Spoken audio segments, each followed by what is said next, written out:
இன்றைய நற்செய்தி. பல்வேறு பிணிகளால் வருந்தியவரை இயேசு குணப்படுத்தினார். மார்க் எழுதிய தூய நற்செய்தியிலிருந்து வாசகம். அதிகாரம் 1, இறை வசனங்கள் 29 முதல் 39 முடிய. அக்காலத்தில் இயேசுவும் சீடர்களும் தொழுகை கூடத்தை விட்டு வெளியே வந்து யாக்கோபு, யோவானுடன் சீமோன், அந்திரேயா ஆகியோரின் வீட்டிற்குள் சென்றார்கள். சீமோனுடைய மாமியார் காய்ச்சலாய் கிடந்தார்.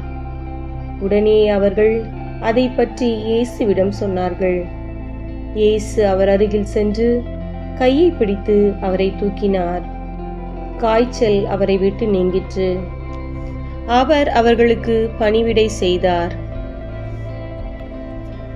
மாலை வேளையில் கதிரவன் மறையும் நேரத்தில் நோயாளர்கள், பேய் பிடித்தவர்கள் அனைவரையும் மக்கள் அவரிடம் கொண்டு வந்தார்கள். நகர் முழுவதும் வீட்டு வாயில் முன் கூடியிருந்தது. பல்வேறு பிணிகளால் வருந்திய பலரை அவர் குணப்படுத்தினார். பல பேய்களையும் ஓட்டினார்.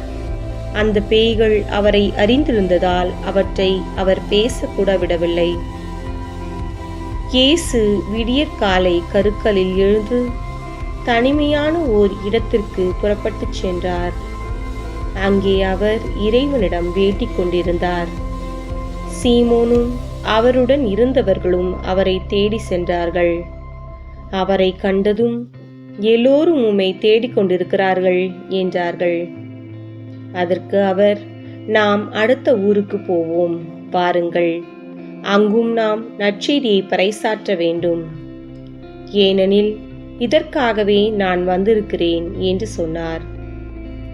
பின்பு அவர் கலிலேயா நாடு முழுவதும் சென்று அவர்களுடைய தொழுகை கூடங்களில் நற்செய்தியை பறைசாற்றி பேய்களை ஓட்டி வந்தார். ஆண்டவரின் அருள்வாக்கு. கிறிஸ்துவே மக்கு புகழ்.